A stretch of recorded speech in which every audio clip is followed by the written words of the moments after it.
할렐루야. 오늘도 새날을 주신 하나님을 찬양합니다. 우리 인생의 길이 참 다양한 길들이 있지요. 그러나 이 무수히 많은 인생의 길들을 정리해보면 하나님을 위한 길인가, 혹은 나 자신을 위한 길인가, 혹은 주님과 동행하는 길인가, 나 자신을 의지하는 길인가, 이렇게 두 갈래의 길로 나누어 볼 수 있겠습니다. 예수님을 믿는 모든 그리스도인들은 삶의 목적이 오직 하나님을 섬기며 하나님만 영화롭게 하는 것이죠. 그렇다면 나 자신을 영화롭게 하는 길들을 내려놓고 이제 주님만 섬기는 그 길로 나아가야 될 것입니다. 오늘도 그렇게 딴 길로 가지 않고 오직 주님만 섬기는 그 길로 나아가겠노라 결단하면서 찬송가 325장 우리 1절과 2절을 함께 찬송하도록 하겠습니다. 함께 찬송하겠습니다. 예수가 함께 계시니 시험이 오나 겁없네. 기쁨의 근원 되시는 예수를 위해 삽시다. 날마다 주를 섬기며 언제나 주를 기리고 그 사랑 안에 살면서 딴 길로 가지 맙시다. 이 세상 사는 동안에 주 이름 전파하면서 무한한 복락 주시는 예수를 위해 삽시다. 날마다 주를 섬기며 언제나 주를 기리고 그 사랑 안에 살면서 딴 길로 가지 맙시다. 아멘. 오늘 이 하루도 하나님을 영화롭게 하는 복된 길로 걸어가는 여러분들이 되시기를 바랍니다. 이 아침 우리에게 주시는 하나님의 말씀은 사도행전 20장 22절에서 25절까지 말씀입니다. 사도행전 20장 22절에서 25절 말씀입니다. 봉독해 드리겠습니다.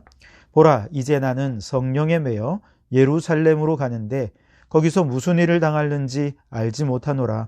오직 성령이 각 성에서 내게 증언하여 결박과 환난이 나를 기다린다 하시나. 내가 달려갈 길과 주 예수께 받은 사명 곧 하나님의 은혜의 복음을 증언하는 일을 마치려 하면은 나의 생명조차 조금도 귀한 것으로 여기지 아니하노라. 보라, 내가 여러분 중에 왕래하며 하나님의 나라를 전파하였으나 이제는 여러분이 다 내 얼굴을 다시 보지 못할 줄 아노라. 아멘. 오늘도 이 말씀을 통해 우리에게 주신 하나님의 음성을 듣게 되길 바랍니다. 오순절 전에 예루살렘에 들어가기 위해 서두르는 바울은 에베소에 들어가서 에베소 교인들과 작별 인사를 하자니 너무 시간이 오래 지체될 것 같습니다. 그래서 가던 길에 밀레도에 잠깐 들렀을 때 에베소 교회 장로님들을 초청해서 마지막 작별 인사를 나누게 되죠. 이 작별 인사 가운데 먼저 바울은 지난 3년간 에베소에서 자신이 사역했던 사역을 정리를 하는 내용을 이야기하는데요. 우선 시종 여일, 즉 충성스러운 사역을 했다. 또 사람 눈치 보는 사역이 아니라 오직 하나님만 기쁘시게 하는, 그래서 거리낌 없이 사역했다. 이렇게 그가 이야기를 합니다. 그리고 이제 앞으로 걸어갈 자신의 장래의 길을 예견하면서 이제 좀 어둡고 그러나 희망찬 그런 묵직한 작별 인사를 나누게 됩니다. 바울은 이제 예루살렘에 가까워질수록 자신의 앞길이 결박과 환난이 기다리고 있다는 것을 점차로 구체적으로 알게 됩니다. 왜냐하면 성령께서 이미 여러 차례 이런 현실에 대해서 여러 사람을 통해서 증언해 주셨기 때문에 그렇죠. 그러나 성령께서 바울에게 이처럼 너의 앞길에 결박과 환난이 기다리고 있다라고 미리 예고해 주신 이유는 무엇일까요? 바울로 하여금 도망치라고요? 회피하라고요? 그렇지 않습니다. 바울이 무너지라고 이런 이야기하는 건 결단코 아닐 것입니다. 오히려 이것이 주님께서 주신 사명이니 이 사명을 위해 충성스럽게 헌신해라. 아마 그런 의미 아니겠습니까? 성령님께서 미리 그가 받아야 할 결박이나 환난에 대해서 이렇게 이야기할 때 바울이 겁을 먹거나 도망가려고 생각한 것이 아니라 오히려 바울은 이렇게 반응했습니다. 내가 달려갈 길과 주 예수께 받은 사명 곧 하나님의 은혜의 복음을 증언하는 일을 마치려 하면은 나의 생명조차 조금도 귀한 것으로 여기지 아니하노라. 아멘. 여기서 바울은 분명히 얘기하죠. 주 예수께 받은 사명이라고. 이 사명의 길이 곧 바울의 길이고 이 길을 벗어나서는 바울이란 인물이 있을 수 없는, 생각할 수도 없는 길이죠. 이 길을 벗어나서 바울은 자신 잘 수도 없고 마실 수도 없고 숨을 쉴 수도 없고 오직 이 길 안에 서 있을 때만 바울이 될 수 있고요. 이 길을 달려갈 때만 말할 수 없이 충만한 삶의 자부심을 느끼게 되고 자신의 삶과 믿음이 일치되는 건강한 정체성을 갖게 되고 그리고 내가 헛되지 않게 살아왔고 앞으로도 헛되지 않게 살아야겠다라고 하는 확신을 더 선명하게 하는 바로 그것이 바울이 지금 달려갈 길을 달려가는 주께서 주신 사명이라 이렇게 얘기할 수 있겠습니다. 마찬가지로 하나님의 자녀들은 모두가 다 예외 없이 사명을 받은 자들이라 말할 수 있습니다. 직분자들이나 목회자는 말할 것도 없고요.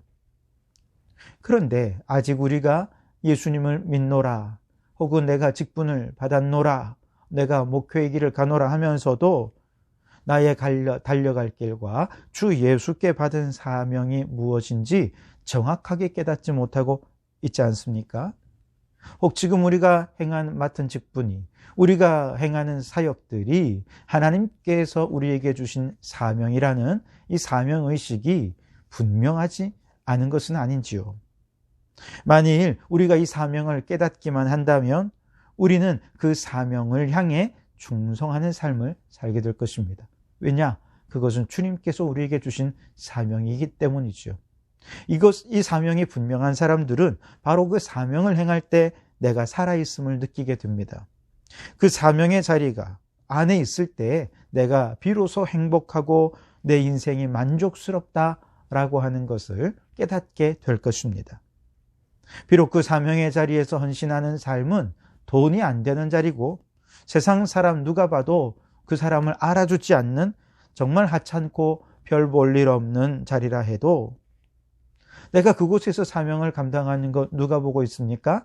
하나님이 보고 하나님이 기뻐하신다는 사실을 알기에 그는 사명자로 살아갈 때 가장 행복하고 가장 만족스럽고 가장 축복된 삶임을 깨닫게 되는 것이죠. 말씀드린 대로 이 사명은 주님께서 주신 사명입니다. 바울은 주께서 주셨다 그렇게 말씀을 하십니다. 갈라디아서 1장 1절에 사람들에게서 난 것이 아니요 사람으로 말미암은 것도 아니요 오직 예수 그리스도와 그를 죽은 자 가운데서 살리신 하나님 아버지로 말미암아 사도된 바울은 그렇게 고백합니다. 즉 바울은 자신이 계획을 해서 사도가 된 게 아니라는 것이죠. 혹은 주변 사람들이 당신 사도감이니 한번 해보시오 라고 해서 된 것도 아니라는 것이죠. 부활하신 예수님께서 다메섹으로 가던 도상에서 사도 바울을 만나 주신 것이죠. 그리고 그를 이방인의 사도로 불러 주신 것이죠. 그러니 이건 부인할 수 없는 사명이요 또한 흔들릴 수 없는 사명이었던 것입니다. 자기 스스로 계획해서 자신이 의지적으로 끄집어낸 일들을 행할 때는 사명감이 없기 때문에 벽에 부딪히고 어려운 일이 생기면 그만 좌절하고 또 쉽게 포기해 버릴 수 있습니다. 그러나 이게 내가 한 일이 아니라 주님께서 맡겨주신 사명이라면 다릅니다. 벽에 부딪혀서 때로는 좌절할 수 있겠죠. 낙심이 될 때도 있을 것입니다. 그러나 포기는 없습니다. 하나님께서 나를 포기하지 않으시는데 내가 어떻게 이 사명을 포기할 수 있겠습니까?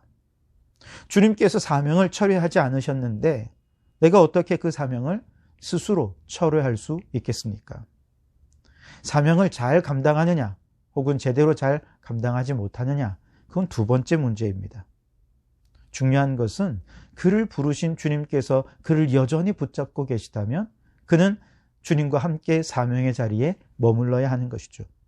손발이 묶이고 감옥에 gat히고 그래서 더 이상 아무것도 할 수 없는 상황에 놓여 있다 하더라도 사명에 대한 분명한 확신이 있는 사람들은 바로 그곳이 감옥이라도, 그곳이 어디라도 그곳에서 하나님을 찬송하며 사명을 감당하게 되는 것이죠. 바울은 결박과 환란이 자신을 기다린다는 사실을 알면서도 이렇게 예루살렘을 향해 들어가려 했던 이유는 뭐냐? 이것은 주님께서 그에게 맡겨주신 사명의 길, 그가 달려가야 할 길이었기 때문에 그렇습니다. 그 사명을 따라 지금까지 달려왔고 그리고 지금도 달려가는 중이라고 생각한 것이죠. 그 사명감으로 달려가는 그 길에 그의 각오는 어떻습니까? 나의 생명조차 조금도 귀한 것으로 여기지 아니하노라. 그의 생명까지도 그는 사명을 위해 모든 걸 내어 바칠 각오가 되어 있는 것이죠.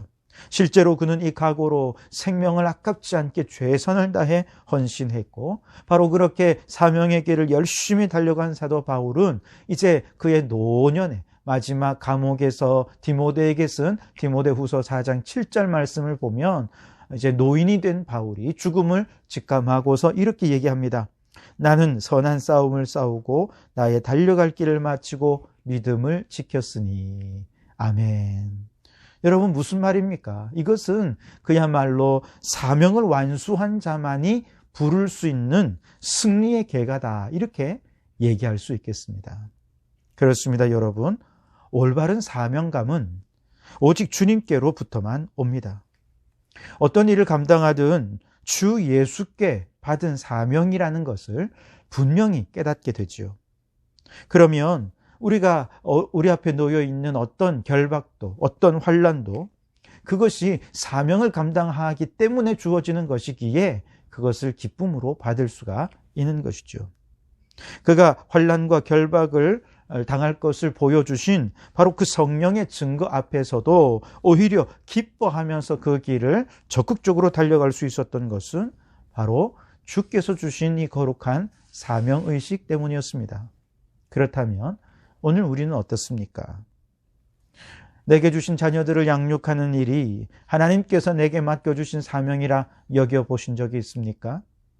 최근 뉴스 가운데 정인이 사건을 아마 들어보셨을 것입니다. 8개월의 여자아이를 입양한 양부모가 이 아이를 장기간 심하게 학대해서 결국 죽음에 이르게 한 사건이었죠.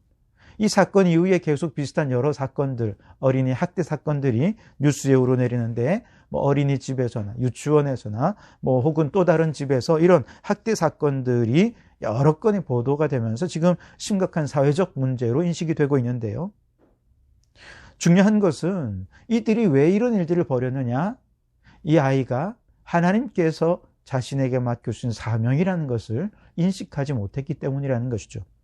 만약 우리가 하나님의 자녀이고 하나님께서 내게 주신 자녀들은 곧 하나님께서 내게 맡겨주신 사명이라는 것을 깨닫는다면 우리는 그 사명을 충성되게 감당하기 위해 최선을 다해 사랑할 것입니다. 또한 여러분 매일 아침 직장에 출근을 하면서 그저 돈 벌기 위해 어쩔 수 없이 출근하는 것입니까? 아니면 하나님께서 내게 맡겨준 사명을 감당하기 위해 출근하고 계십니까? 사명감 없이 일하는 사람과 하나님께서 맡겨주신 사명감을 가지고 일하는 사람과는 그 일하는 태도가 다를 수밖에 없을 것입니다. 그러면 성과도 다를 수밖에 없겠죠. 교회에서도 마찬가지죠. 교회에서 맡겨주신 사명, 직분 혹은 각 부서의 사역들, 여러분 그 모든 사역들을 하나님께서 내게 맡겨주신 사명이라 여기며 헌신하고 계십니까? 그렇다면 이 사명을 감당하기 위해 아마 우리는 바울처럼 생명까지는 아니라도 우리의 시간과 물질을 들여 헌신하며 충성하게 될 것입니다. 바울은 주님께서 맡겨주신 사명을 감당하기 위해 생명조차 조금도 귀한 것으로 여기지 않을 각오로 헌신했습니다. 우리는 어떻습니까? 오직 주 예수께 받은 사명 이루기 위해 오늘도 그렇게 충성스럽게 이 사명 마치는 그날까지 최선을 다해 헌신하겠노라. 그리고 나의 존재의 목적이 바로 여기에 있음을 깨닫고 행복하게 이 사명을 감당하는 우리 성도들이 되시기를 주님의 이름으로 축원합니다. 기도하시겠습니다. 하나님 아버지 감사합니다. 오늘도 이 아침 주님의 말씀으로 우리의 삶의 이유와 목적과 사명을 다시 한번 더 분명히 깨닫게 해주시니 감사합니다. 우리가 주님을 몰랐을 때 이 세상의 것이 우리의 전부였으나 예수님을 믿고 하나님이 나의 창조주이심을 깨달았을 때 이제 우리의 삶은 오직 하나님께 영광을 위해 살아가야 함을 깨닫게 됩니다.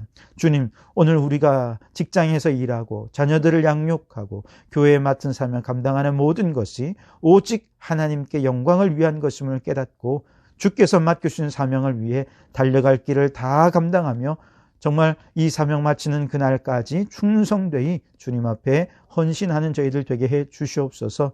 아버지, 그렇게 헌신하는 그 모든 사역에 지치지 않게 하시고 낙심하지 않게 도와주시고 끝까지 그 사명 감당할 수 있도록 성령 하나님께서 적절한 열매도 주시고 은혜도 주시고 축복도 주시고 동력자도 붙여주셔서 잘 감당할 수 있도록 하나님께서 도와주시옵소서. 오늘도 그렇게 우리에게 맡겨주신 가정사역, 직장사역, 모든 이웃들과의 관계의 사역들을 잘 감당해서 하나님의 영광을 드러내는 이 하루가 되게 해 주시옵소서.